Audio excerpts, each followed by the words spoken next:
And now, weighing in out of the blue corner, Josh the Punk Thompson. 100%. And on the other mic, he weighs in from the red corner, Big Jon McCarthy.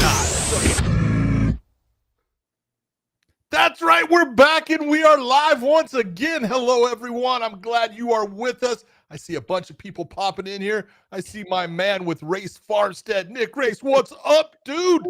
And look at Josh. He's trying to flex, but really it's the hindsight is 50-50 shirt. That's the way it works. Get your attention. Yes, hindsight's 50-50, baby. Look at them goggles. Look at them goggles. Could go either way. Nicely designed by our producer right there, Podcast Dave. He knew what he was doing. Look at that. Look at that sexy face, beautiful eyes, spiky hair. Fantastic. Hindsight's 50-50, baby. You guys can pick that up over weighingInmerch.com. WeighingInmerch.com. You should be able to pick that shirt up there. Check it out. It's fucking awesome. Sorry. Awesome. So anyways, hey, John, we got a lot to talk about. But by the way, Jon McCarthy, Josh Thompson, make sure you follow John over on X.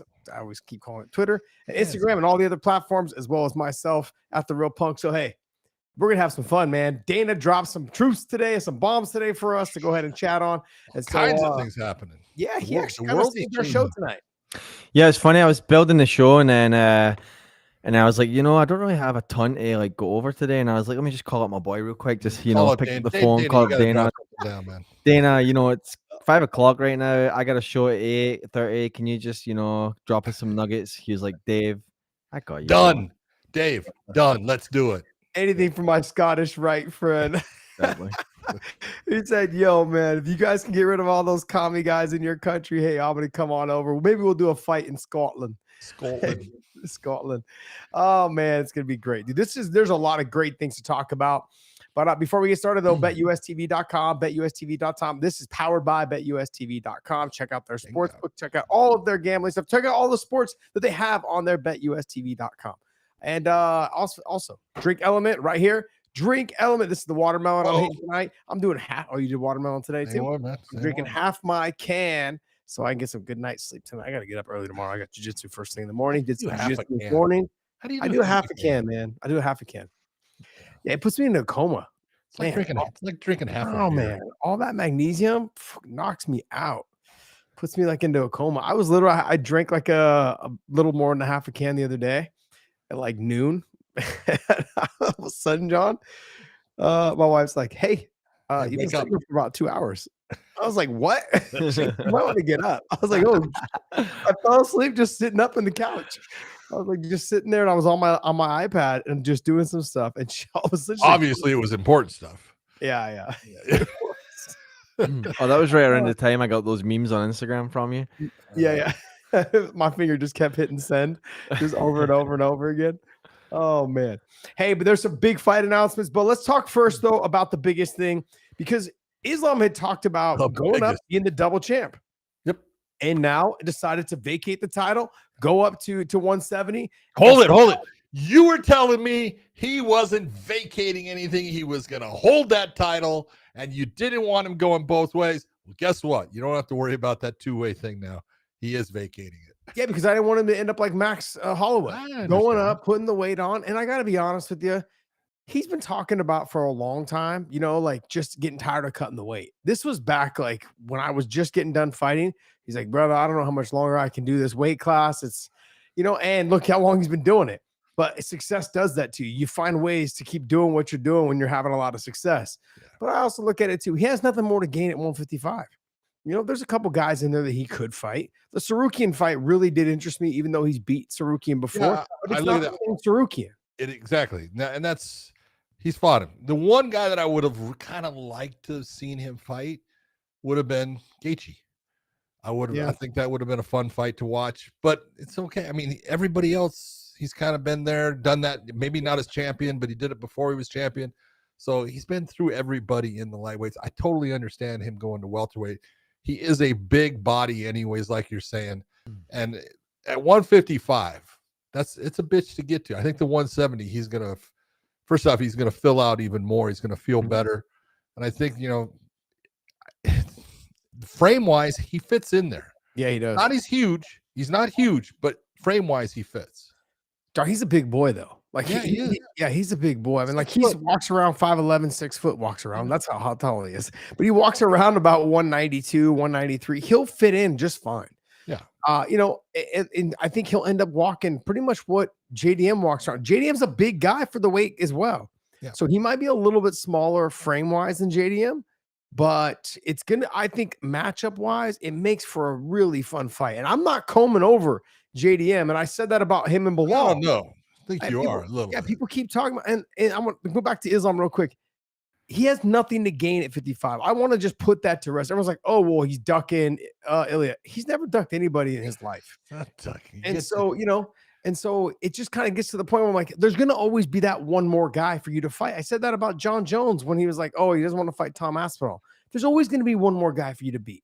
Doesn't matter who it is.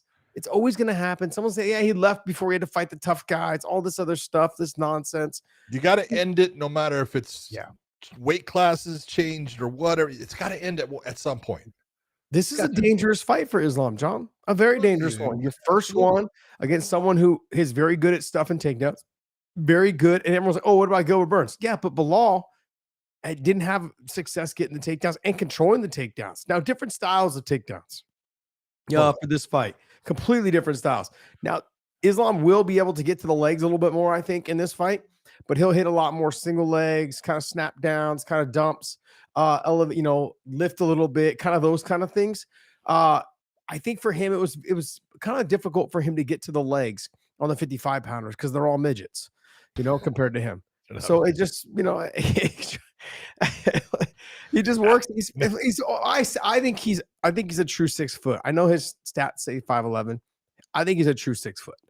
I mean, you put him next to John Fitch. John Fitch is a true 6 foot, almost 6'1", and they're right there side by side. So, I think honestly that this is going to be a great fight. I'm pumped. I did want to say one thing though, John.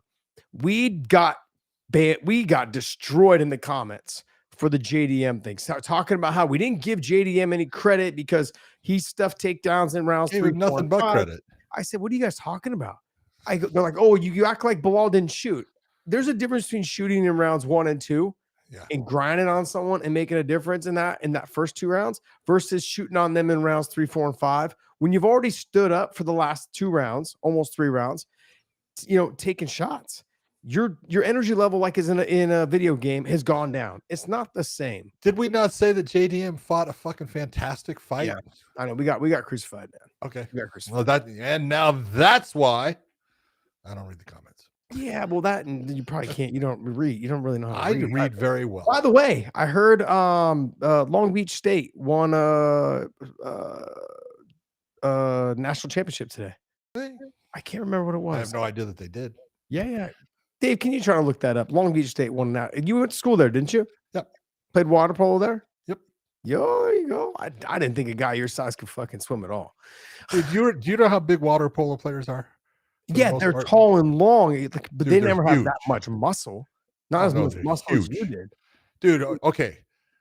I've told you the worst ass whipping I've ever taken. Oh, yeah, some guy tried to drown you. Well, everyone tried to drown you. That was look, when I started water polo was because I tore my Achilles tendon off. And so I was doing rehab and in high school they put me in the pool and kind of had this whole thing with this coach that came up to me. And I had no idea who. I mean, I knew the coach of the water polo team as far as I knew. Oh, it's Scott Massey, but I didn't know anything about his background or anything like that. And he was pretty smart, psychologically, because he got to me because he said, "Oh, you're afraid, right?" And it was like, "You can't. I'm not afraid." You were this whole thing. No, I wasn't, but afterwards I was. I thought I was going to drown. But so the whole thing, goes and I play for him, and then I was going to go back to football. And then John, scoot your body to the left. He gives me this thing. He actually tells me because he played at UCLA. He played on the national team. Went everywhere internationally and stuff. And he says, can the football coach guarantee you'll get a scholarship? And I said, no, and you can't either. He goes, I just told you I could. And he was right, But he was fantastic, man. He was a great guy. But the worst aspect, if you go to the 84 Olympic Games, they put 2 statues up in front of the LA Coliseum, the perfect form of the perfect woman and the perfect form of the man. And the guy who was the perfect form of the man was a guy named Terry Schroeder, who played water polo for Pepperdine. And he also played he was on the Olympic team forever and on the national teams forever and stuff. But he was a 5th-year senior when I was a freshman in college. And I was second string. But our first string guy was a guy that also played on the Olympic team, a guy named Doug Kimball. And he got hurt. And guess who's the stupid one that had to fucking go in, right? So you're in your spot. So my coach actually is one of the coaches on the Olympic team at the time. He's the head coach at Long Beach State. And he's saying, hey, you got to be physical. Yeah. So I put it in my head, you know what? I'm going to hurt this guy the first time I touch him. I'm just going to cheap shot him. That's way. Part of water polo is being dirty. And so, it's kind of like a crossface in wrestling, when you're going to do it. So they set up, and he's what's called the whole man. And he's about 240 pounds at the time. I was probably about 215, at that time. And so they get the ball and they come down. And I figured, as soon as the ball is tossed in, I'm going to act like I'm going to try to push him down. I'm going to take my hand and swing it across his nose and hit him in the nose as hard as I can to let him know I'm there. Right. So I do that. The ball comes in. I go to push him down. He starts doing what's called an egg beater kick. Yeah. And he ain't going down, dude. And I'm on top of him. And I act like I reached the ball. I hit him in the face. And he's got the ball, and he takes it, and he throws a backhand. And I turn my head to look to say, shit, did that, and it skips by the goal, right? So it's like, oh, thank God. So as I turn around, I get kicked right in the face, and he breaks my nose. Oh, that was the start. By the end, this tooth was out, right? I had a cut over this. I had a broken nose. He beat the fuck out of me. That's awesome. Game. I got to find that guy and give him a trophy. Oh, here's the best part. So years later, we're talking many years later, I am in a place called Westlake, California, which is by Thousand Oaks. Mm-hmm. And he's now the coach of Pepperdine. And he lives there. He's a chiropractor also. And so, he's not only the coach of Pepperdine, he's the Olympic coach too and stuff. But I'm at a Chili's and with my wife, and we're coming out from eating, and I come out, and this guy opens the door, and I'm sure enough, I recognize him, and said, "Oh shit, that's Terry Schroeder." I said, and he looks at me and he goes, "Hey, Big John McCarthy, how you doing?" And I go, "You're Terry Schroeder, aren't you?" And he goes, "Yeah, how did you know that?" Right? And we start talking a little bit, right? And my wife is just standing there, and she has no idea, right? And we're going back and forth, and he's asking me about the UFC and stuff like that. And we say, "Hey, great talking to you. You take care. Bye." And we're going off. And I had already told my wife about this story, right? And so anyways, she goes, "Who was that?" I said, "Remember the guy I told you that beat the shit out of me when I was a freshman in college?" I go, "That's the guy." She goes, "Well, go tell him." That's so funny. I'm not going to go tell him he beat the shit out of me. But that was he knocked the tooth out of my fucking head. That's where I learned, if you have a tooth, put it in milk and they can actually put it back in, because I had to wear braces, but got it back in. You still got an ugly ass smile. That's all right. It's horrible. Crooked now. No, it's still crooked. My teeth used to be straight. Now they're not still. Yeah, your nose is still crooked too. Oh, shut up. Maybe it's just the wrinkles, the way they push it down. I don't know. All right, let's get back to the fights. We've got a couple hundred people, listening to our live show right now. And I want to thank you guys all for Blake Grice, fantastic referee, working all the big shows. He's on here too. Look at that. Did he say hi to Josh? Did he say hi to Josh? He didn't say hi to Josh. He said he goes, "Why do you have him?" Yeah, Blake, come on, man. Next time you're in there refereeing, don't fuck it up. Okay. There it is right there. He's heard that. All right. Okay, so John, tell me what you think of this matchup. And obviously this fight will not happen probably till somewhere around September. Yeah, you got to give JDM time to recover from. He took a lot of damage in that fight with Bilal. They both did, and you got to give him time to recover, get back, and then get back into a camp and stuff. So I agree with you. It's not going to be until the end of summer, probably fall. but it's going to be this year, and it's going to be a fantastic matchup. I think that, they both have their routes to victory. And I do agree with you. I think that the takedown defense is going to have to be different. He's going to have to work on different things. He's definitely going to have to work on body locks and foot sweeps and those things that Islam also likes to go backside, which is not easy to stop when someone is pulling you one way and getting you to and you're giving a little bit of resistance, and all of a sudden he's taking you the opposite way, which Islam does all the time. Very difficult stuff. So there's things he's going to have to work on to keep himself from being taken down. But he's got the time, and he's got the people around him that, are helping him to get really good on the ground. And, Craig Jones has done a fantastic job with a couple of guys from Australia. So look, he's a problem in the stand-up. He's a serious problem. The southpaw aspect is going to be interesting, how it mixes in there. But this is the kind of fight you're looking for. I love having a former champion that just drops the title to go up to take on the brand new, because basically this is very similar.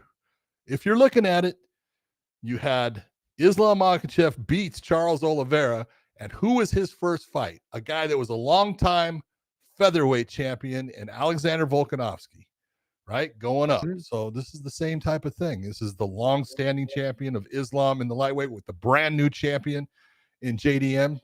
It's kind of cool.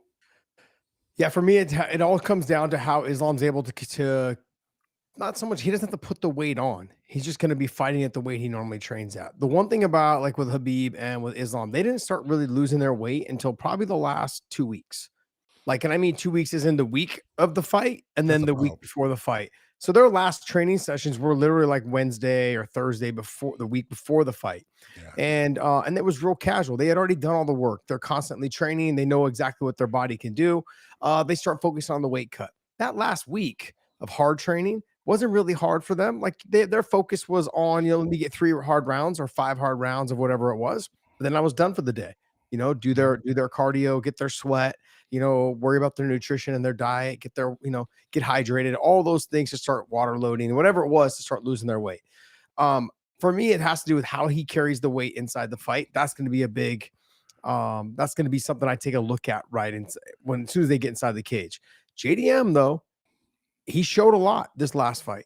And if I'm Islam, I'm looking at, this is the most we've seen from him in the success that he's had. In terms of we saw the best JDM against Bilal Muhammad. But I think what you're going to see is, and even JDM's like, most people think he's going to take me down and submit me. That's what I think. That's exactly what I'm not trying to knock JDM. I'm simply saying, I think he's going to take the same approach that he took with Charles Oliveira. He's going to stand with him a little bit because he's not just going to rush in and try and shoot the takedown. He's going to stand with them a little bit. He's going to fill it out. And he's going to go ahead and touch him a little bit and see if he can land something. That southpaw head kick's going to be there, mixed in with some combinations. And then when they work their way to the clinch, JDM did leave himself available to be in the clinch. Not so much available to get to be attacked with the leg takedowns, but to the clinch, the upper body clinch, he was available for that. And that's where Islam pretty much makes his career. You go back and you watch the Arman Sarukian fight. Arman can wrestle. He was able to foot sweep him several times right to his back. He was able to take him down several times with that. Jon, come on, buddy. Oh, man. I can't. You know what's crazy is that you see yourself in the photo and you still I don't look over there. It's too far over, man. It's like I don't even want to see. You don't look over there. And sadly, I just got to make eye contact the whole time. But bottom line is I look at Islam and I think to myself, I'm glad that you vacated the title. You don't want to hold up that weight class. You have nothing else to prove in that weight class. Now you have 100% focus on winning this title at welterweight. When fighters leave a weight class and keep the title, I often wonder, I have something to fall back on. Yes. And I'm glad that he's not doing that because he's all in. And I really believe the reason why he's all in is because he's tired of making that weight. It's disgusting. If you guys have seen photos of him when he's the week of the fight, he's sucking on ice chips, basically walking around looking miserable. They're in comas that week, and then they make the weight and then they're, back to where they should be. He's not only looking miserable, he's feeling miserable. Yeah, absolutely. Absolutely. And so to see him be able to perform like I know he can perform, we haven't seen and I said this when he was fighting at 55. People didn't believe me. right before he fought Charles. I said, you guys haven't seen anything yet. Like, he's got so many more tools and weapons that people just don't see, because it's also a lot harder to push that pace, not knowing those guys are going to push back in a real fight. But he's got so much more to offer even now. And I mean, like, and that was when I trained with him a long time ago. I can only imagine how much better he's gotten since I haven't trained with him. And so just seeing the success he's had, I'm looking forward to seeing what he can do at 170. Maybe he gets it done, maybe he doesn't. But look, this is a very tough fight. Yeah. Very tough fight for him. And I'm excited for it. I'm excited for him to get the opportunity to win a second title. Yeah, I agree with you in the whole thing. I think it's going to be just an outstanding fight. I don't think it's going to be a fast fight as far as, someone's going to go down right away. I think it's going to take a while, but this is why you make the fights, man. Yeah. You can talk about it, you can think about it, but you never know until it happens. So it's going to be great. Shout out to Tony Loco Soto. What's up? I'm doing good. Thank you for asking. Let's go ahead and talk about the next fight there, Dave. Ooh, we got a confirmed one. So this one's confirmed for UFC 317, June 28th, right. Las Vegas at lightweight, and it's for the belt at lightweight, and it's Ilia Topuria, Charles Oliveira. This they both got their main event. They both got their wish. Charles said he wouldn't fight it again until it was for the actual title. Ilia said he was promised that it would be for the world lightweight title. No one lied to him. And Islam stepped away from the title, said, okay, let him fight for it. I mean, it makes sense. Like I said, Islam fighting another 45-pounder and beating him does nothing for him. Him beating Charles again does nothing for him. Him beating Justin, as much as I love Justin, I don't think it really does anything for him because of him coming off the loss that he had to Max.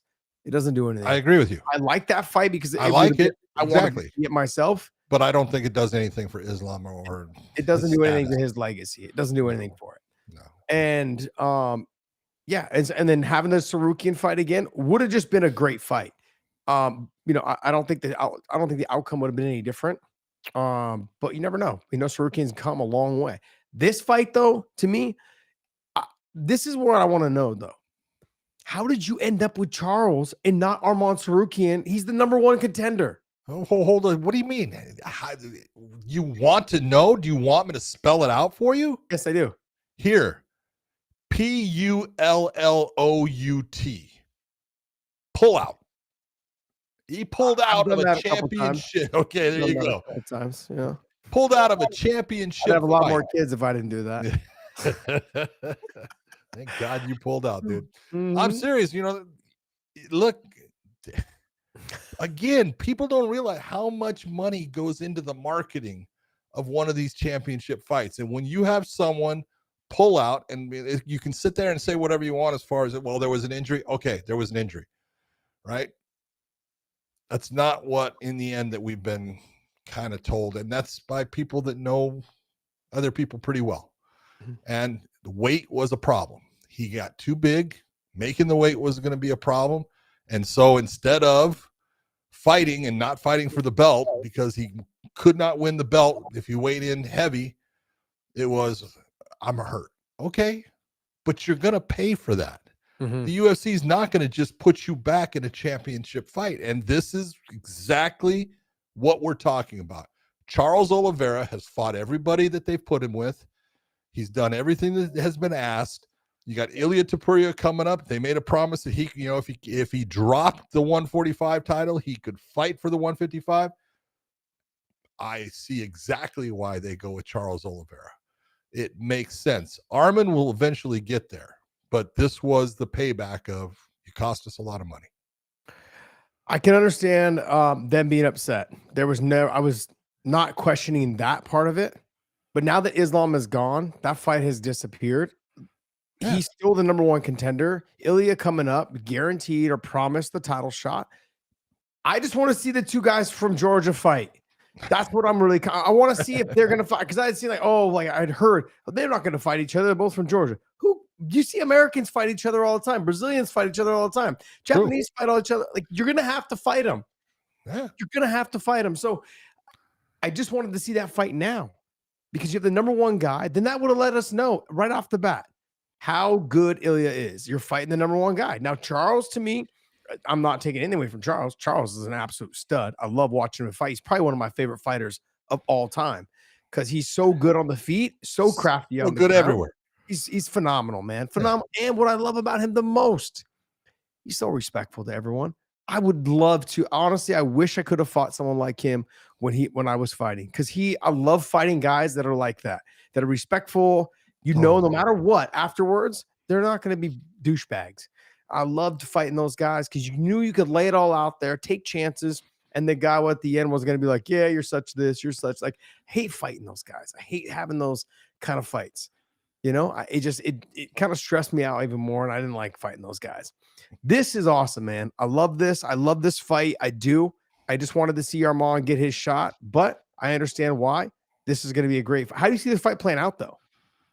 Oh, man, I'll tell you what, this is a great fight. Although Ilya is very good on the ground, I think that, he can be caught just like anybody. The stand-up of Charles has gotten into that, since he won it's not even before, even when he was like fighting Tony Ferguson, getting up to that, where he was going to get his championship shot. He got into the whole thing of, because a lot of people throughout his career says, oh, he can be hurt and he'll start to fade and he'll be running away. He got into biting down on his mouthpiece and just going after people when they hurt him. And it really changed him as a fighter, as far as how dangerous he became, because you could hurt him and he was going to try to hurt you back right away. And he's pretty goddamn good at it. And he's pretty successful with it. And so, you can take a look, Chandler, in that first fight, Chandler had him, hurt, he survived, comes back, puts it on him. He had, same thing, when he was fighting Gaethje, Gaethje hurt him, still put it on him, and he's just this guy now that you're looking. I think Topuria is a perfect blend of dangerous on the feet with power, He's not a real kicker, where Charles is very good, especially with that front push and deep kick that he throws. He uses it as a jab, and he keeps on coming back to hitting you in the solar plexus, hitting you to the sternum, all these places that he keeps on popping. It affects you. It affects your breathing rhythm. It does a lot of things to you. And so he uses more of the kickboxing, Muay Thai look. He brings the leg up a lot and stuff, where Topuria is more boxing centric, but he'll kick at times. But I just look at this fight. They're so well matched. It's the question of who's going to land. I do think that Topuria actually has the more power. I think he is the heavier hitter, even though he's coming from the 145s, and Charles fought at 145, but he's the heavier handed guy. But I look at, Oliveira, danger wise on the ground, I think he's more dangerous than Topuria, and especially if he gets to the top position. Will he get there? I don't know. I think Topuria is a damn good wrestler, and his defensive wrestling is damn good, but we've seen people take him down. He can be taken down just like anybody. I think it's just it's an intriguing fight. I can't wait to see how the odds come out and everything. I honestly think that they're going to make Topuria the favorite in it, which is kind of intriguing when you look at everything that Charles has done in his career. But he is, Topuria is undefeated, and so it makes sense.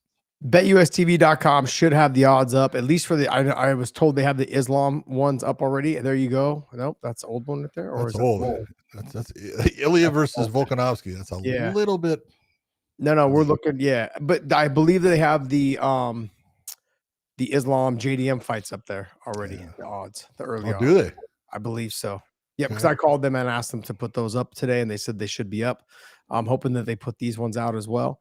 But I would agree with you 100%. This is what I want to take away, though, is can Charles take him down? And I think he can. Yes. I think Charles can take him down. And the reason why I believe he can take him down is because he's the shoulder fighter. And the way that he took Michael Chandler down was he lifted the leg, the single, and he scooped and elevated to get him off balance. And then he was able to take the back and control the side position against the fence, all of those things. Yeah. So if he can do something along those lines where he gets in on a single, he's able to scoop and lift, especially if he pushes Ilya to the fence and able to get to the single leg and lift and scoop and elevate it to get him off balance, I think he's going to have success in those positions. Where he doesn't want to allow Charles to be is on his back. Does not want Charles on his back. And if you recall, he almost got his back taken, or he did get his back taken by Bryce Mitchell. So that's a very dangerous position. Did he get He got his back taken by Mitchell? I believe so. I know they ended up in a scramble. I think Bryce got his back, and then I think Ilya was able to scramble out of it and get free, but he's not going to be able to do something like that with Charles. If Charles gets to his back, he's going to be in a lot of trouble. I'm not saying he's going to get finished. I'm simply saying he's going to probably end up losing that round, though. Yeah. You know, and I look at this fight. It's an awesome fight. The push kicks I get a little concerned about, because if you go back and you watch when Ilya fought Volk and when he fought who else was it? And Bryce Mitchell. A lot of the funky kicks, all those things. Ilya is really good at keeping his hands defensively right by his chin, but he swipes away really well with the kicks. And, you know, and he blocks really well. He keeps his defense pretty tight, and then he counters really well off of your kicks. So that's going to concern me a little bit. But look, this is a great matchup. I'm excited for it. I'm glad they got it together. I just want to know where Armand falls in all of this after when the winner of this fight. So I really want to see the two. After this, I think you'll see Armand getting his shot. He's gonna have to beat somebody though. They've offered him a couple fights apparently. He hasn't fought in over a year. I know. That's wild to me. That's wild to me, John. What else? What other fight is the announcement there? We got a lot of fights to talk about. So yeah, so the next one confirmed that's extremely noteworthy is the DDP and Khamzat fight, which is going to be UFC 319 in Chicago in August, and that'll be for the 185 title. I cannot wait for the buildup of that one, because I'm going to say it right now. DDP is one of the best trash talkers there is. He gets under people's skin, and I don't know if he can do that with Chimaev, but it's going to be interesting watching him try. Oh, I think he's going to be able to do it. Do you? Yeah, because he does it so nonchalantly. Like, he just it just comes out of his mouth so easily. Like, he's like, yeah, he just trashes people. And then unless Chimaev just doesn't understand his trash talk. Yeah. Which, but I think he's going to do a great job. Look, this fight's very intriguing to me. And I've said this a bunch of times. I am not 100% sold on Chimaev yet. I haven't seen a big enough sample size. And everyone's like, oh, you're crazy. I'm like, Robert Whittaker said that his teeth have been pushed in before, and it's happened to him before. This whole situation was a very similar situation. The forearm run across the teeth, pushed it in. He obviously knew he couldn't fight anymore. It's happened to him before. So it's not like Chimaev just did it because he was super strong. He got him in the right spot, pushed his teeth in. Now everyone knows how to beat Whittaker. Try to get to the back and go across the jawline and push your teeth in. That's a shitty situation to be in. It's horrible. Yeah, it is horrible. Exactly. Or if you're going to be toothless the rest of your life. But DDP to me is someone that he finds ways to win. Like Keith Jardine, herky jerky, just the clunky kind of fighter. But they're winners. They're winners, and he's good. He's good at stuffing takedowns. He's good at with heavy shots. He's got physically big, physically strong. He looks like he's tired all the time, but he keeps moving and keeps coming forward and keeps pushing the pace. And I think he's going to come a little extra. With a little bit more intensity this fight, because he really wants to prove something about Chimaev. He wants to prove that Chimaev's not the real deal. No, I think he wants to prove more about himself to everyone, that you're all picking this guy to beat me, and you're going to be wrong. But it's a great matchup. Like I said, I can't wait for the buildup of this one. This is going to be interesting, because Chimaev tweets. He tweets out some good stuff at times. He does. He's funny. He's got a sense of humor, and sometimes it's pretty biting, but it's going to be fun to watch. That whole thing is going to be an interesting week, or even more. It's in Chicago, though, John, in August. I know, hot as a mug. It's going to be humid and nasty, and it's indoors. It doesn't matter. Yeah, I know, but still, it'll be in the United Center, right? Is that in the United Center? Yeah. It's great. Bring back memories. Good air conditioning. Back memories to my Benson fight. There you go. Horrible memories, bad judging. Anyways, I hope my whole life would have been different if the judge would have got it right. Chicago, I hate Chicago now. Love the food though. Food there is dude, Chicago's got some there is amazing. I love the city. Unbelievable. Talk shit about the city. I actually love the city there. I love Chicago. Hey, before we move on to the next one, let's do the super chat. You want to do this one there? Read this one off, Dave. Yep, from Spinning Heel Hook, James Vick said Johnny Hendricks was by far the most athletic MMA guy he ever trained with, even more than Kamaru Usman. Josh, who's the most athletic guy you trained with, aka was it Gray Maynard? No. When you're talking about athletic, there's two guys. I mean, I could honestly say it was Thomas DeAnge. I knew you were going to say Thomas. You knew I was going to say him. But then also Luke Rockhold. Yeah. Luke could surf. Luke could skate. Luke could dunk a basketball. Luke could do all this. Man, Luke was an athlete. Yeah. Straight up athlete. Kid was fast on the track. I mean, like basketball, he could play he could do everything. His dad was a professional volleyball player. Like all this stuff, man. Like it's wild. His brother's a pro surfer. He just grew up just playing sports. And hold on, let's make this clear. When you say that, look, he could skateboard, he could surf. It's not that he could skateboard, sir. He could skateboard well. Yeah. He could surf well. Yeah. I mean, he looked like a professional surfer out there. He was that good. Yeah. No, exactly. Exactly. His brother was a pro surfer, so he just kind of like tug along with his brother and, being out there showing them the moves and the tech. I talk to his brother, Matt, all the time through text and stuff. And it's just like, he's constantly like, man, my brother was always the kid that was with me everywhere we went, and just they had their lives together, man. It was a pretty cool situation. He was an athlete, and I can't take anything, but he's probably him and Thomas DeAnge. Thomas could play soccer, super athletic inside the cage. I mean, just standing like straight leg backflips. Like DC has to do a backflip where you tuck the knees to the chest.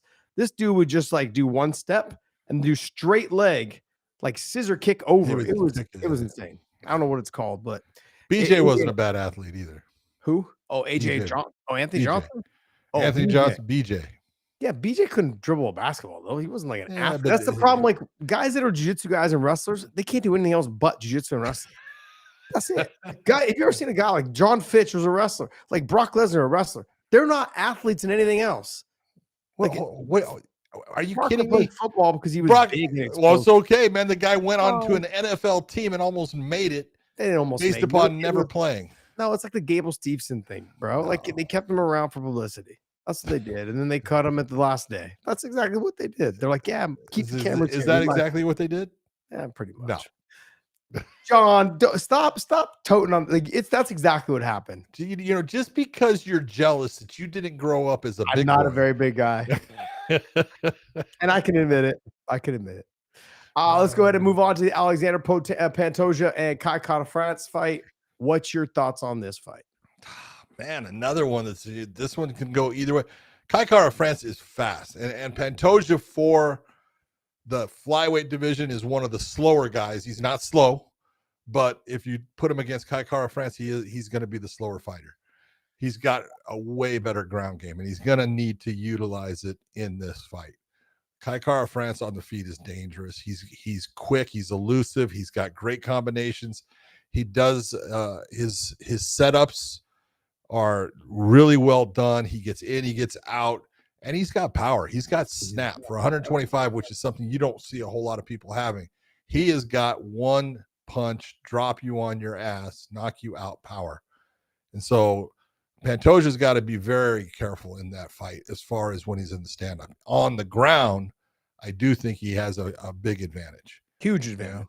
Yeah. And it's, not that Kai Kara-France can't take care of himself on the ground, but he's no danger in any fashion to Pantoja once that fight hits the ground. He can take care of himself and protect himself in some areas, but when you're always a step behind on the ground, it tends to catch up to you. And I think it will if Pantoja gets him there. Eventually, he'll catch him with something. So I'm going to go back. I'm going to go back to the Bilal Muhammad situation. He's going to have to get him down early and often in the first round and second round. Yeah. And that'll start to slow him down as the fight goes on. And the reason why it starts to slow him down, it's not just because he took him down and controlled him and made him tired from being on bottom. It's because now I have to think, do I throw my punch or do I defend the takedown? Am I going to get hit if I defend the takedown because I'm over defending and leaving myself open to drop my hands and try and dig underhooks? Or do I keep my hands up high and then let him get deeper in on the takedown? He's going to have to start thinking more, which means it's going to be that split second of hesitation that's going to change things. Yep. And that's a very dangerous situation to be in if you know that you're dealing with someone like Pantoja. He's been the champ for a while now, and there's a reason for it. The guy's good, man. Pantoja can take a shot, give a shot. He comes forward. He's overly aggressive. Tough as hell. Exactly. I mean, his fight with Moreno was freaking fantastic, man. Fantastic. And so I look at this fight and I'm thinking, man, this should be a great fight, but Kai Kara-France got to keep his back off the canvas. He can never afford to have his back flat on the canvas because the ground and pound that Pantoja is going to bring, the passing of the guard, the submissions, the attacks, all those things, they're not going to service him well. He's going to be upset. He's going to be in trouble. Yep. But I'm excited for this fight though. Next fight there you got. Hey guys, before we talk about the next fight, I want to remind you guys, we offer memberships at $4.99. You guys can purchase them through our YouTube channel as well as $1.99. Mailed off some packages on Monday. On Thursday last week. And so if you guys can, you guys should be receiving them here pretty soon. And but yeah, we do giveaways for our memberships. So go ahead and join our memberships at $4.99. You guys in the comments, drop us some comments, man. Let us know what you guys think about the show. If there's any questions you guys have, hit us up in the comments and Dave will get to them as soon as he can. What you got? What else? We have another fight announcement. This one is not a title fight, but it's still just as good. It's a rebooking of Beneil Dariush and Renato Moicano. Yep. Okay. How do you like this one? I'm pretty excited about it. I mean, look, Moicano's done a great job of making himself relevant. The way he does. I mean, look, his fighting style is fun. You can't knock him for that. He stepped up on a couple hours notice or whatever it was to take the fight against Islam. Yeah. Came up short, but I gotta respect guys like that. And honestly, I love his interviews. After he gets the mic, he's amazing on the mic. Amazing on the mic. And so absolutely just a great personality. I love what he's doing. He's way better at 55 than he was at 45. He was killing himself to get to 45. Beneil Dariush is the man. I love watching him fight. I mean, he's got salt and pepper hair, so he looks like he's about 50. But man, he can still fight. He can fight. So I'm looking forward to this fight. Good scrambles from Beneil Dariush. It'll be a fun fight. He makes it fun in the scrambles and all the movement. Can Moicano slow him down? Will Moicano try to take this to the ground, or will he keep it on the feet? I think on the feet, Moicano's got a good chance. On the ground, it's probably, to me, a 50-50. Moicano maybe a little bit more, say 55-45. I don't think so. I think Dariush is going to lose on the ground. No, I do not. Okay. Dariush is good on the ground. He is way better than people give him credit for. I'm going based off he struggled a little bit with Charles Oliveira. He took some big shots from the top. Took big shots. That's the difference. When you take big shots, everything changes. He took big shots because his positioning wasn't good. That's why he took big shots. So against Moicano, who is he took shots standing up to be put down there too. He was getting lit up. He was getting lit up, and that changes everything. But Moicano's tall and long as well, just like Charles Oliveira. He's not going to be any taller than Beneil. Moicano should be taller than Dariush. No way. No? Dave, check it out. Do me a favor. I look at one of the things that we just did our whole thing on the matchmaking, and one of the things that we talked about is I forgot about the fact that Moicano had fought Benoit Saint Denis, and not only did he fight him, Josh, if you recall, he fought him with a dislocated collarbone. Yeah, John, that was the number one thing you got murdered. We got murdered. I got associated with you, even though it was your pick. It was my pick. They're like, what are you guys talking about? My pick. And I was like, that wasn't my pick, guys. Like, stop throwing me in with John when he messes up. Yeah, it was an eye injury. Eye injury in the end, but no, look at. I get enough shit. I don't need to take it. You take your blame too, buddy. Like Renato absolutely dominated that fight. He did. Yeah. 1 inch in height. 1 inch in height. Thank you very much. Who's taller? Renato by 5'11" to 5'10". Oh, yeah. Taller. Yeah. Hey, you listen to anything else, I'll tell you 1 inch is a lot. Okay. Yeah, well, it would sure help you. Yes, absolutely. Hey, take what I can get. The whole thing here is you look and Moicano, just as everything that he's doing is good. It's fun. And the real question for me is, where's Beneil's head at? He's, because you got to look in. Beneil was in that position. He was right there at the top waiting for a championship fight, and everything just kind of fell apart. And he's lost, his last couple fights there. And it's just one of those, where's his head at? Because he is really good when he's, confident, and he's a little bit awkward for people, which, that's a good thing at times. But, the Charles Oliveira fight caught him. The freaking, Arman Sarukian afterwards was, Arman kind of just ran through him on that. And it's one of those, hey, you got to put those to the side and just go back out and be who you were and be that guy that was on that long streak where you were beating, guys like Tony Ferguson and Gamrot and all of them. It's he's good, and I think they're going to match up well. Yeah, I think it's going to be a great matchup. Moicano though seems to be fighting with a little bit more confidence. I don't know if he'll have the same confidence after losing to Islam. I don't think that's going to affect him at all. He comes across as someone that's like, look, I stepped up on one day's notice, whatever it was, to fight the champ, and I wasn't prepared for him. Like, he's probably one of those guys. I can just shake this off. Not a big deal to me. Just kind of brush it off a little bit. I agree. It's gonna be a good fight, man. I'm really excited. For Dariush, when you end up you're so close to that title shot, and trying to get yourself motivated again. Now coming off 2 losses, and if you lose this one, it's like, man, what am I doing? Should I keep doing this? You start questioning yourself. He's got beautiful families. Yeah, I agree. It's difficult to go to the gym every single day. So. What other fights you got? That's it on fights. We're gonna hop into the main card here.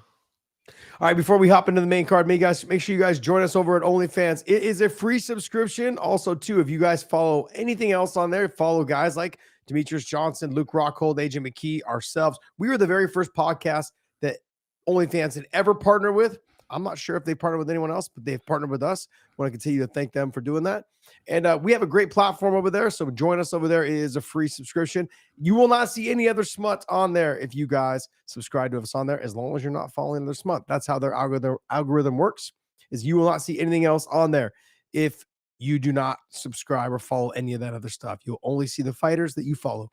They have a whole sports area of surfers, Formula 1 racers, dirt bike people, like motocross people, everything like that. So make sure you head on over there, subscribe to us over there. It is free.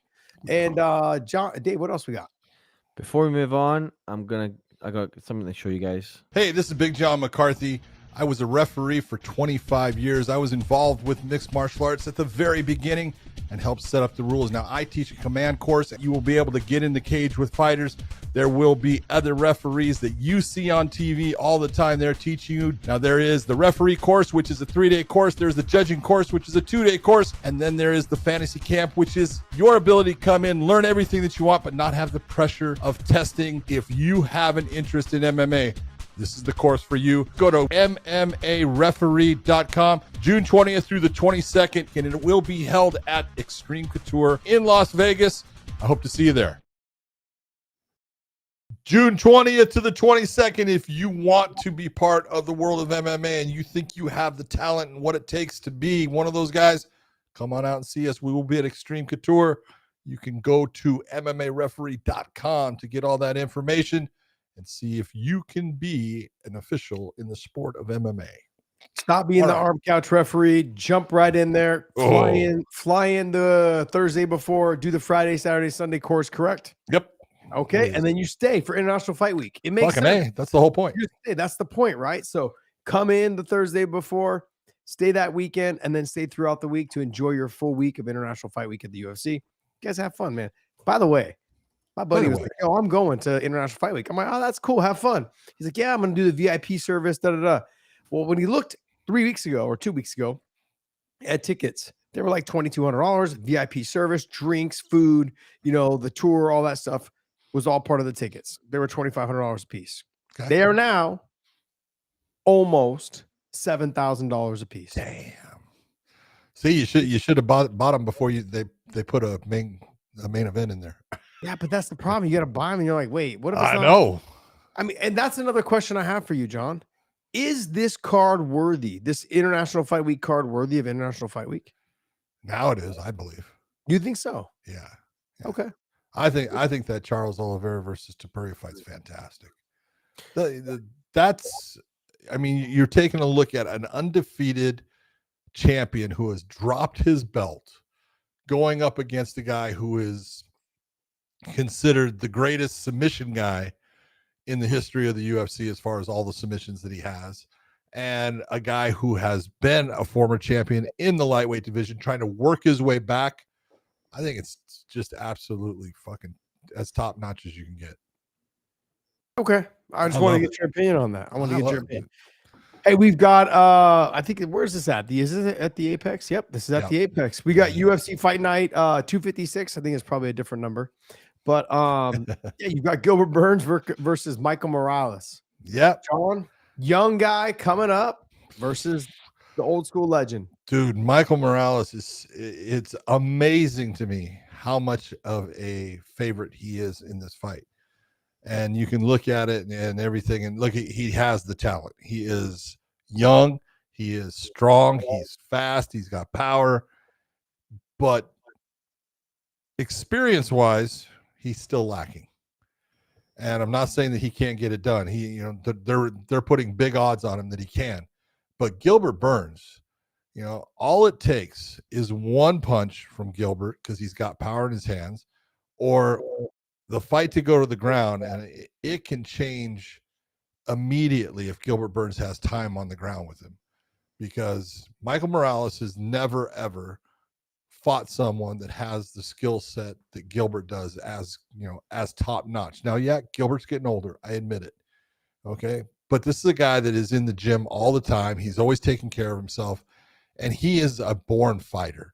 He has proved that time and time again. This guy is just he is a stud, and I understand why Morales is the favorite in this, but he's a favorite, he's like a -8 something.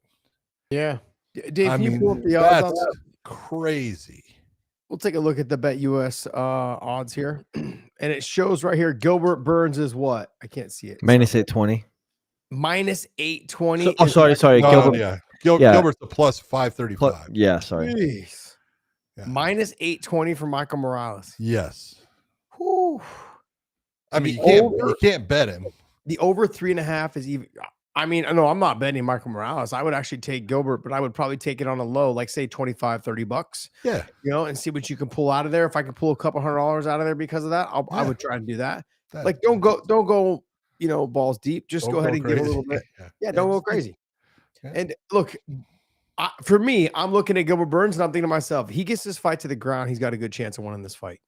And not only on top of that, Michael Morales is not a super fast striker. He's got good hands. He's got big power. He's got the long reach. But Gilbert Burns in that first round, maybe even round and a quarter, he's got speed. He's got fast hands. He's down to throw down. Wow. And we saw in the Chimaev fight, he's got some power himself, and he's down to go ahead and get after it, especially late when he's tired. I just think with the age, he starts to slow down a little bit too much after rounds 1.5 into the third round. That's when Michael Morales can start to take over. But the experience is going to play a factor. Does Michael Morales have that conditioning and cardio to push somebody like a Gilbert Burns if he's been taken down early and often in the first round and a half? Does he get hesitant? Does he keep coming forward? There's a lot of questions to be answered on Michael Morales. I know obviously they're high on him. They're trying to build him up. They're giving him a big name. Can he do it? That's the question. But yeah, okay, let's be honest. You're talking about they give him a big name. Yeah, they have. Okay. But he has not had anybody on his, on his resume, if you're going to look at who he's fought, that has fought the level of competition that Gilbert Burns has. No, not at all. I mean, it's not even close. I mean, obviously Neil Magny has fought a lot of good people, but that was Michael Morales' last fight, and Neil is an older fighter, and a lot of people are going to go, well, John, so is Gilbert Burns. Different kinds of fighters. Yeah, a little bit different, and a lot of them, when you're looking at these, it's like, man, he is stepping up. If there's one thing that there's always that thing about you want to have that target or that goal, and at least if you're Gilbert Burns in this one, I have a goal. I'm going to take and I'm going to be the first mark on your career. You're 17-0 right now, and I'm going to make sure that when you walk out of that arena, you're going to be 17-1. Because I'm going to be the guy to put that first mark on your record. And that's something that gets you in the gym, that gets you motivated, that gets you to where you do the extra lap, or you do the extra sparring session, or you hit, pads a little bit longer. That's what it takes, to get it there. And I think Gilbert Burns has always had that. He looks for things that, excite him, and he picks something out to get him to where, I want this. I think this is a good fight. I'm not saying that Morales shouldn't be the favorite. He's the young gun. They're looking and saying, hey, well, if you can beat Gilbert, it's saying exactly where you're at, and we're putting a good name, on your record. Great. If you don't, well, then we kind of know where you're at too. I'm going to put it just like this. Gilbert Burns, I think he wins this fight. His losses, though, John, Sean Brady, Jack Della Maddalena, who is now the champion, Bilal Muhammad, who was just previously the champion. Khamzat. Then he beats George Masvidal. Then he loses, and then he beats Neil Magny, and then he loses to Khamzat Chimaev. Then he beats Stephen Thompson. Then he loses to Kamaru Usman. Those are his losses. I know. Get the hell out of here. I'm not ready to write him off. Everyone wants to keep trying to write him off. I'm not writing this dude off. No, I don't care if he's 38. I think all killers is going to be too much. I think he ends up coming away with a win. It may not be the prettiest thing in the world. That doesn't matter. I think he gets it done. Yep. I think that he's going to have Michael Morales in trouble. He's going to have him worried and concerned about takedowns and control, and he may even take a couple big shots early in the fight. It's going to make him a little bit more hesitant. And that's to me the whole fight right there. If Gilbert Burns can come out in the first round and put hands on Morales just with a couple of good shots to get his attention, because he's going to have respect for him. He's going to respect, who he's in the cage with. So it's not that he's got to gain respect, but he's got to gain his attention and say, ooh, this guy hits hard. Ooh, I can't have that happen again. And now he starts to just slow his own offense just by that happening. And that's when things will start to turn the corner. And just like you, I believe Gilbert Burns can win this fight. I'm not saying that, he's the favorite. He's not, but at 535, that's the guy I would take. Yeah, at a plus 535, I would take Gilbert. Yeah. And like I said, you don't got to throw a lot of money down. No. But simply put, like he can win this fight. He can win it on the feet and he can win it on the ground. It's a very winnable fight. So I would definitely take Gilbert, throw a little cash down on it, at betustv.com. Check that out. Next fight there, John. Oh, next fight. We got Podcast Dave's main squeeze, the guy he loves, the one he wants to watch all the time. Paul Craig, Mr. Submission, going up against Rodolfo Bellato. We've watched Rodolfo Bellato a couple of times. Look, the guy's athletic. But he does have holes in his game. He's pretty young in the fight game as far as, where he's at. Paul Craig has had, again, just like Gilbert Burns, he's fought a lot better competition overall. The real question is, does Paul Craig get the fight to the ground, or does he end up fighting on his feet? Obviously, Bellato is not like Bo Nickel. It's not going to be where, Paul can't get him down. He can.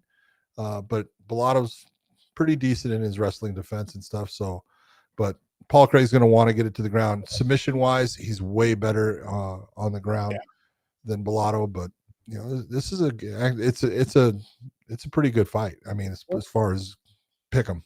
This fight's at light heavyweight. Yeah, which is it's good for Paul Craig. Absolutely, he was killing himself. I know his agent, he was killing himself to get down. It just wasn't working for him. I think just a lot going on. Certain fighters are made, or not made, but they're able to cut the weight without it killing them and distracting them throughout the week. True. And so I kind of get the vibe that, he struggles with that weight cut. And sure, he felt great in the fights, but it just wasn't working out. Why go through all that? You're not having success there. But him going back up to 205, I think is good for him. Don't have to worry about cutting the weight, man. Walk in, you cut. Feel good. Well, you cut 8 pounds, 10 pounds. That's nothing compared to trying to cut down another 15. Another 20. Yeah, exactly. 20. Oh, that's right. 20. That is right. Yeah. So, I think you're going to see a different Paul Craig, a very confident Paul Craig coming in, feeling good, not sucked up. He's got to get the fight to the ground as he always does. How will he do it? Bellato is very hittable as well. So he doesn't have to worry about can I throw punches and get away with it? No, you can. You can throw punches, but you got to sell those punches to get yourself to the takedown. So he can't leave his chin up in the air, and because Bellato does throw with a lot of power. Yes, he does. He's aggressive with it too. So the next fight, John. So Deke Youssef taking on Myron Santos. This is actually an intriguing fight because Myron Santos is, I guess he was the Ultimate Fighter winner. But there's so many of them now these days, John. I know, but he's good. He is. He really is a slick stand-up fighter. The guy is smooth. He's athletic. We all know who Sodiq Yusuff is. We're talking about a guy who is got power, but he's coming off of some losses and stuff. He needs to get a win. This is not an easy fight for him. This is not an easy fight to get a win in, but Yusuff's got the power. He can hurt anyone. It's an intriguing fight. I kind of like this one. Yeah, I do. I think it's going to be a good fight. I think Sodiq Yusuff is, but the only thing that concerns me about him is he's only fighting one time a year. The last time he fought twice in 1 year was in 2022. He fought once in 2023, fought once in 2024. He's getting one in right now mid-year. He's going to fight again. Like when you're not active and I've said this just recently is one thing I wish I would have done more in my career, especially towards the end, was fight more. Yeah. When I was in my prime, I didn't fight enough, and I should have fought more. And it bothers me. I think when fighters go back and look at their career, like, man, I could have done so much more.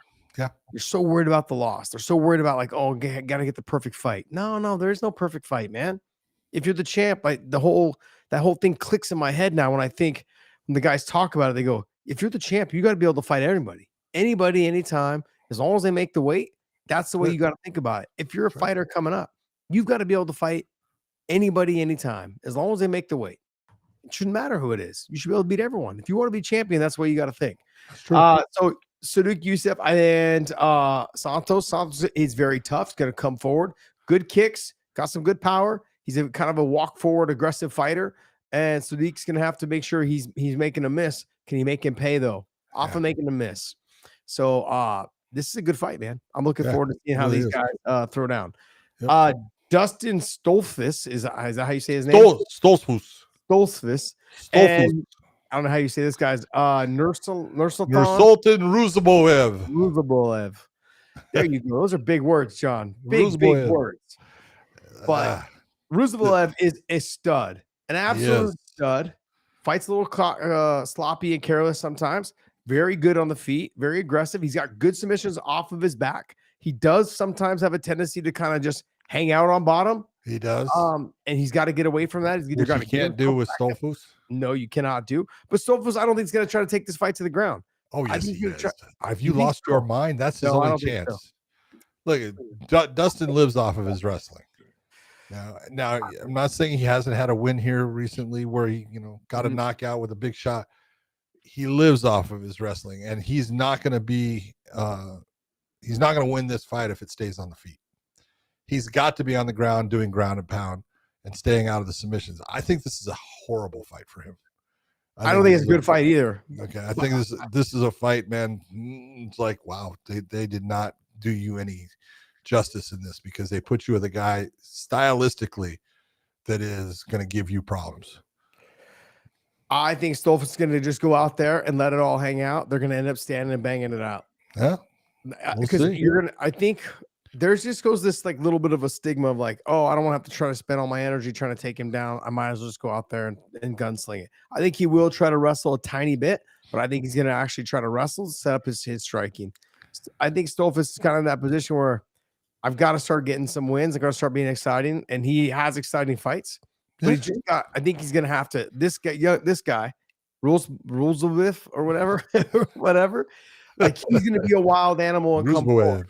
So it's going to be. I think we're going to end up seeing a better fight than we think. Yeah, well, I mean, if you go back to just the last UFC here, Marc-Andre Barrio had that fantastic knockout of Bruno Silva.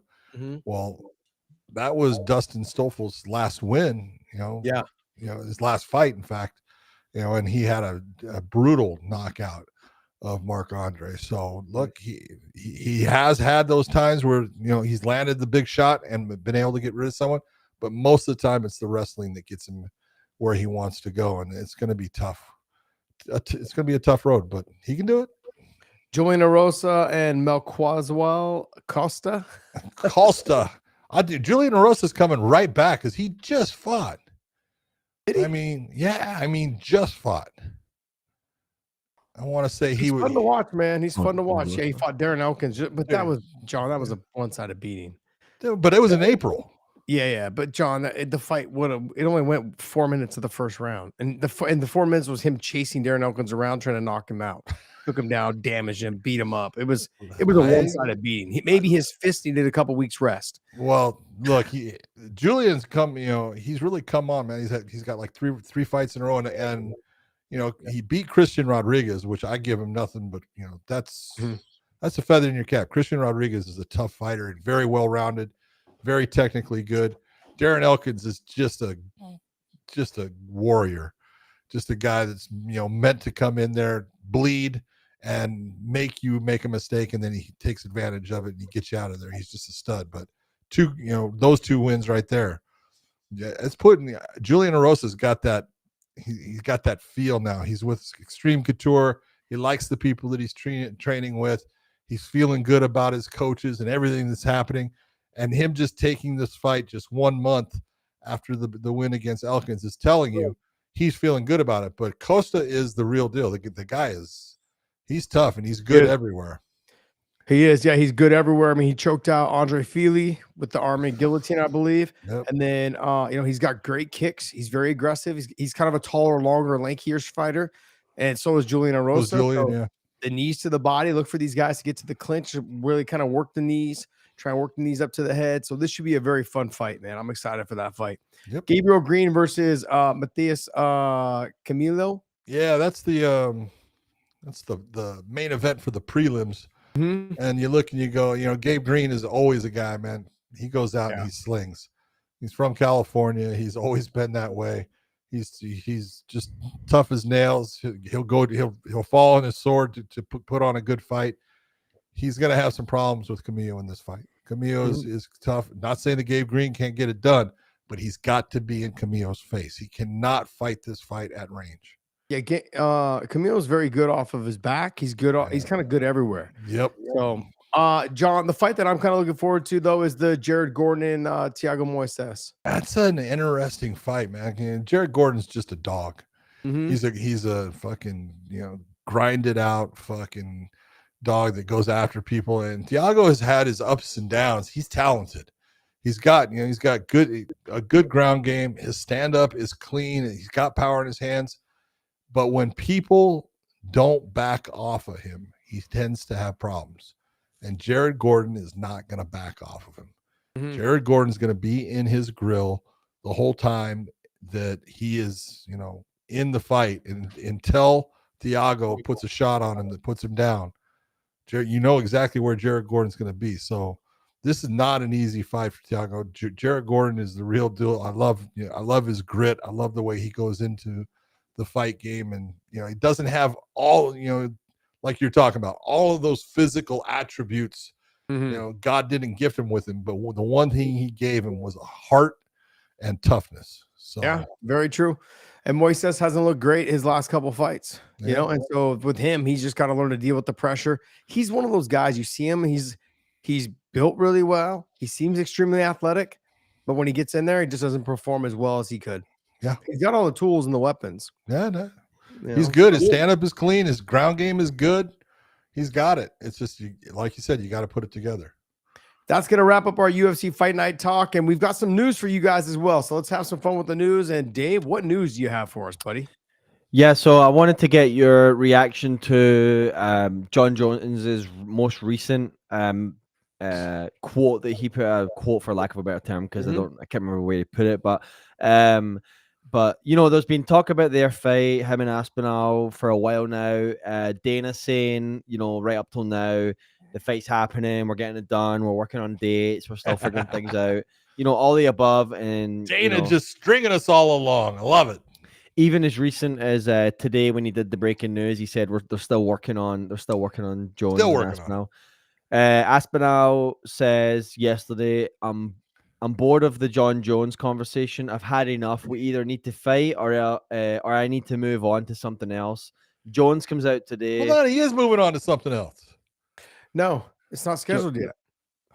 Jones comes out. Go ahead, Dave. No, Jones comes out today and says, I've got people in the chat calling me a duck. Meanwhile, I'm living my absolute best life. I don't know if it's considered ducking when you're living good. I don't think it works like that.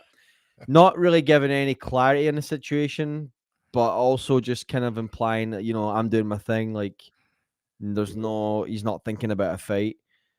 So anyway, you guys' thoughts here? I think Tom should take a fight as soon as possible. I thought he had zero gun. No, it was talked about that they were going to do basically defend the interim title until John's ready to fight. Get rid of that damn thing. Yeah, I honestly believe they should just fight. He should just fight and move on. Like, and when Jon wants to fight, if he does want to fight, that's great. Cool. Sign me up.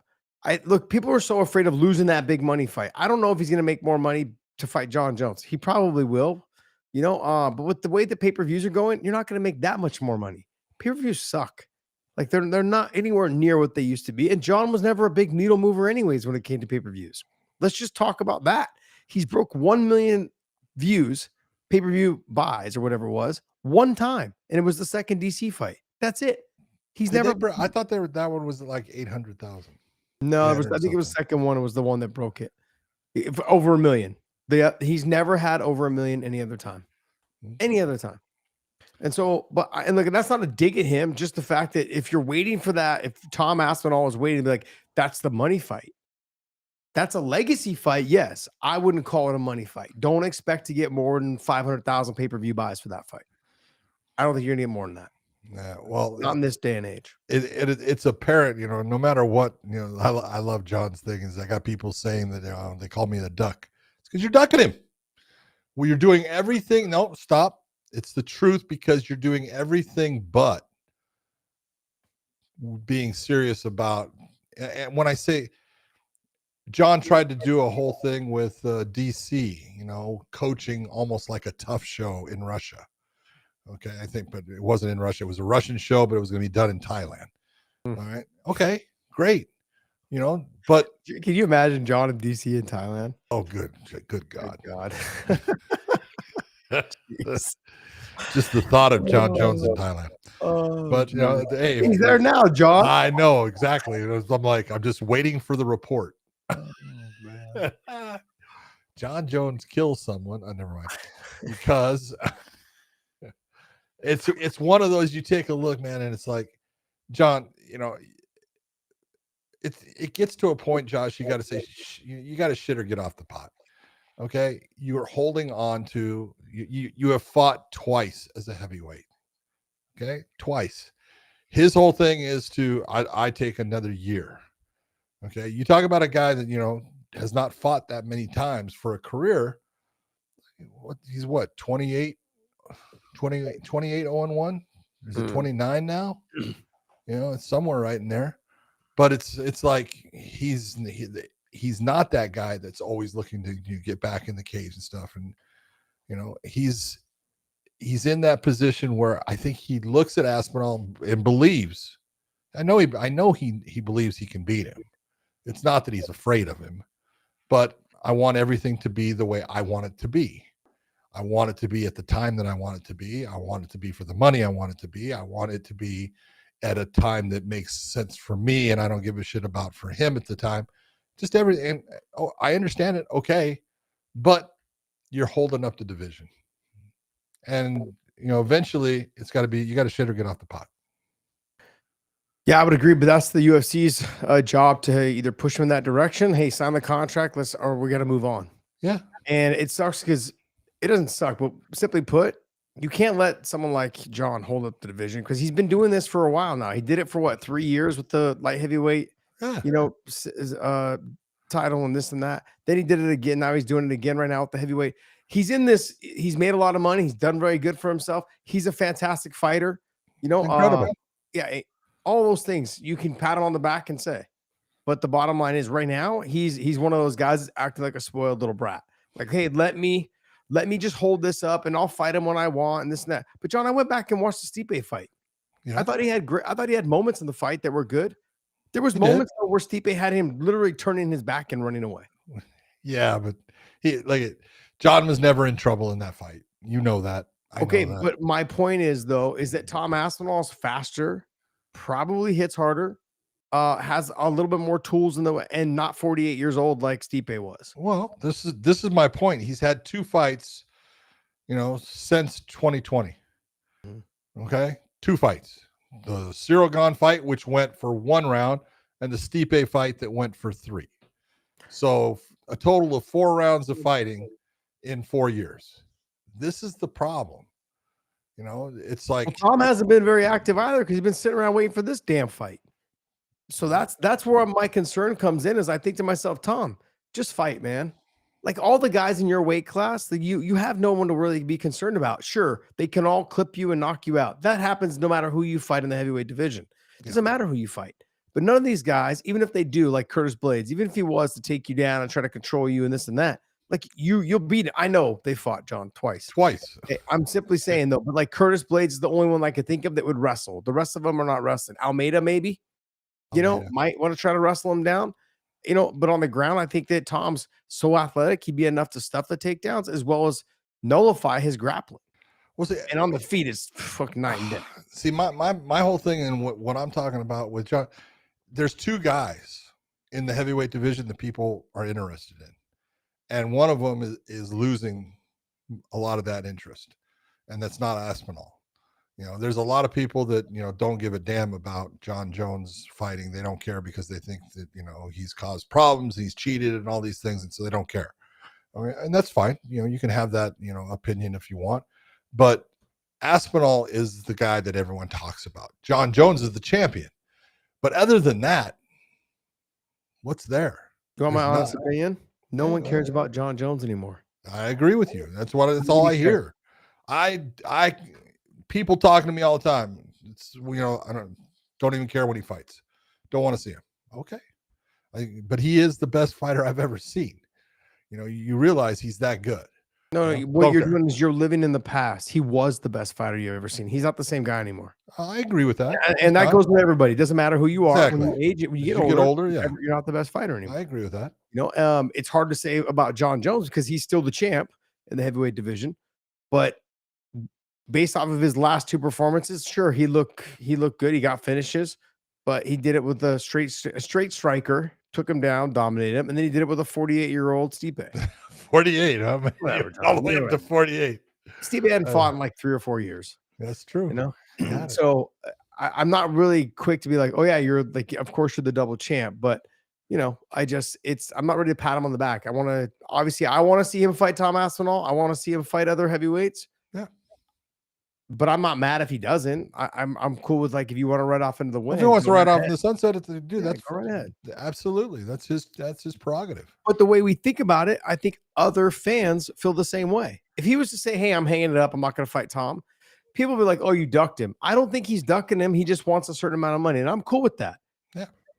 And I don't think John's afraid of anybody. To me, he's not afraid of it. It's not like I would like people to stop with this notion that guys like John or guys like DC and guys that they're afraid of someone like Islam being afraid of someone. No, they're not afraid. Like they just want to make sure that everything is right for them. It's their career. Fighting is a very selfish sport. It's always been a very selfish sport. So John doing what he's doing, I get what he's doing. He's trying to get as much money out of him as he can. He's trying to make Tom Aspinall sit on the bench long, frustrate him a little bit. John's great at mental games. He did it with DC. He does it with everybody he's ever fought. The guys that have chirped at him, he's found ways to get in their head. He's found ways to do it. And so John's great at that. But like I said, people don't care anymore.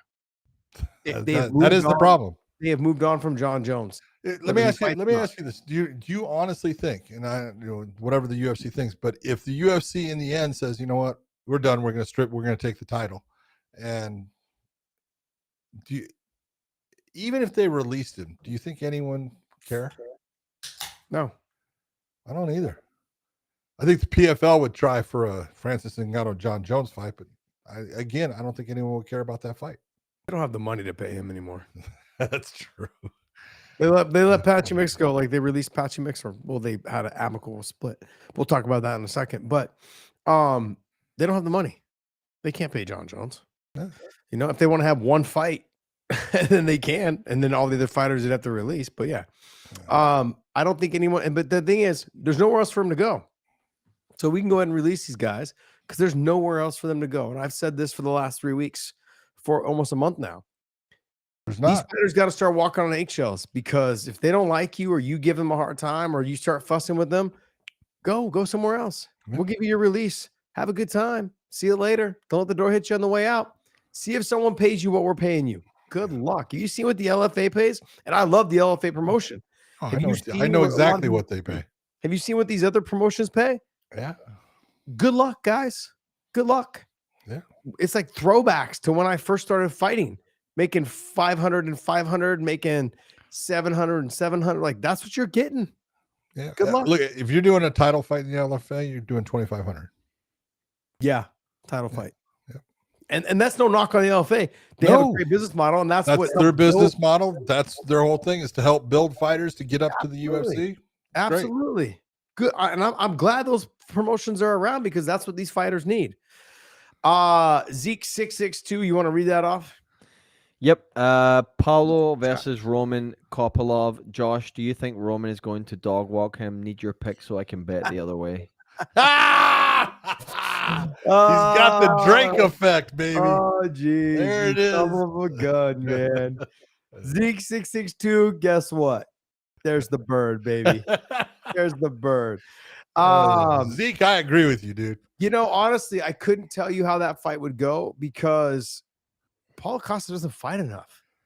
Like, that is one the fight he problem looks with good, another fight he looks like trash. Like, it's so hard to see which one you're going to get. Is it the one that drank a bottle of wine the night before? Or is it the one that came out and just throws down? You know, I'm going to get the one that fought the wrestler. The Yoel Romero. Yoel Romero. Sorry. The wrestler that doesn't wrestle. Yeah, I've been hit a lot. So, but like, are we going to get that Paulo Costa? You know what I mean? It's like that. There's a big difference between the two guys.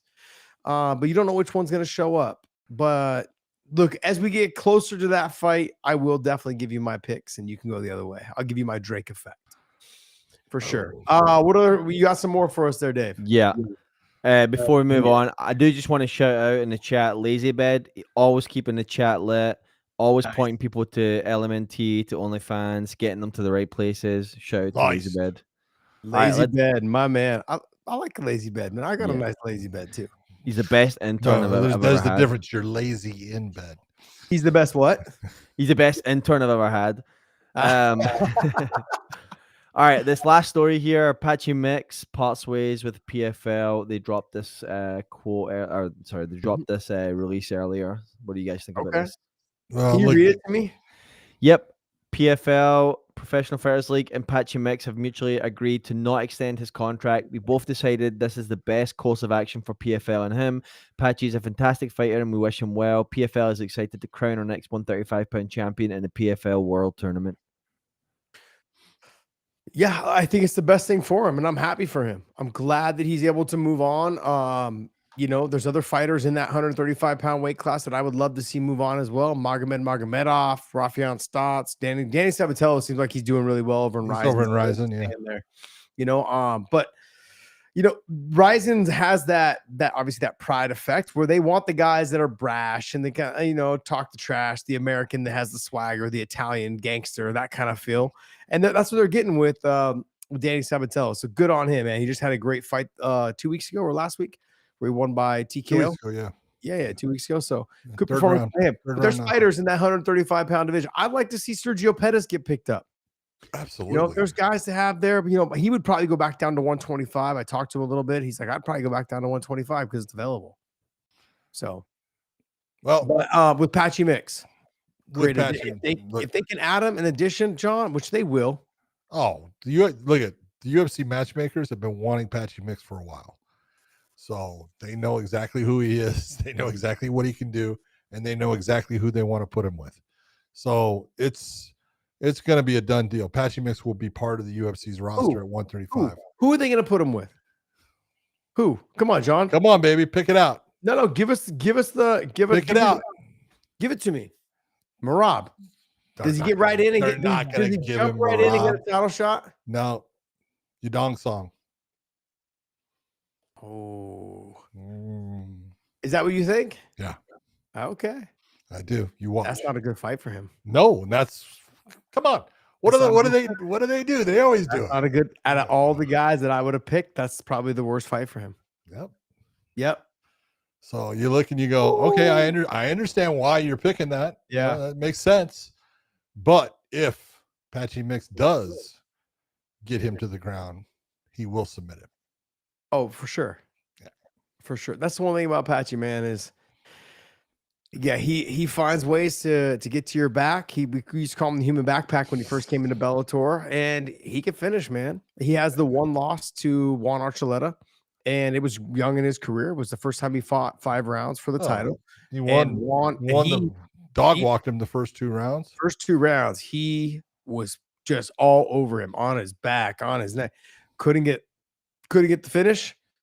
And man, he ended up getting a little bit tired, taking some shots. Didn't get knocked out, didn't get finished, nothing like that. Just more shots to the body, those type of things. But man, he was tough coming forward, kept trying to fight. Just couldn't get him back down after those first 2 rounds. Yeah. And but man, he's come so much further since that loss. He learned so much from that fight. And he's had great success. Canadian success, yes. So just the Song Yadong, is that what you've heard? Because I haven't heard that. Okay, you've heard that.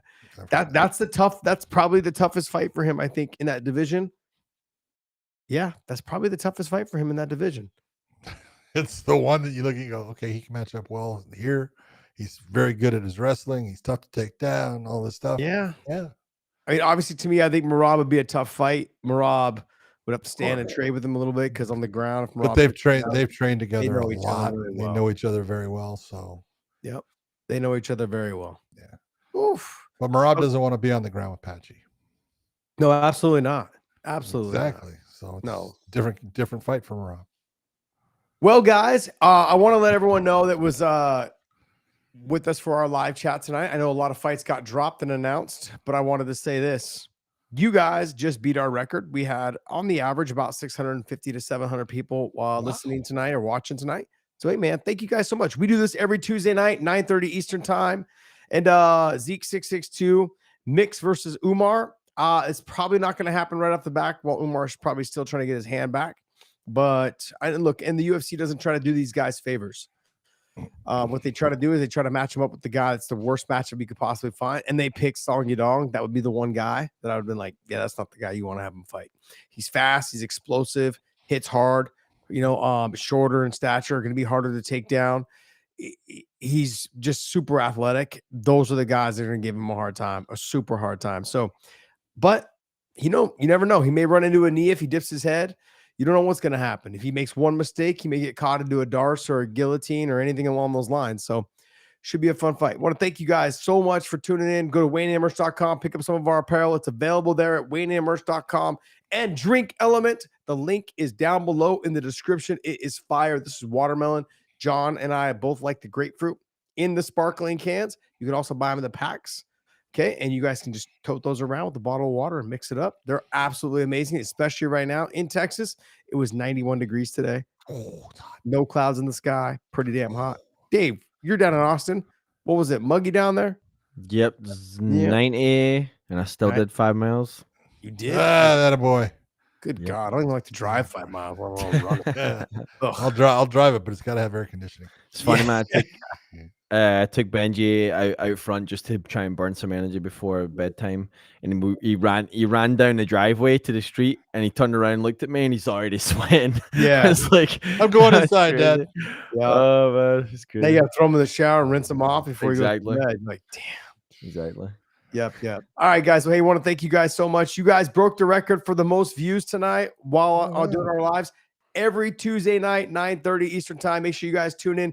Also, pick up our memberships, $4.99, which we send off packages for you guys. We sometimes will do some contests for you guys, but honestly, we really just like to scan and people that are in our super chats, talking to us, letting us know what's going on. Zeke 662 doing it again. Josh, we need your dog walk picks this week. Yeah, I'm going to give them to you guys. Follow me on Instagram @TheRealPunk. I'll do a video for you guys on my picks for this weekend's UFC fight card. Okay. So follow me on Instagram @TheRealPunk. John, what's your Instagram, buddy? Instagram, John McCarthy MMA. There you go. And that's everything. John, take us away, buddy. Hey, for everyone out there, thank you for tuning in. We appreciate it. It's always great talking, and we will see you. And now, weighing in out of the blue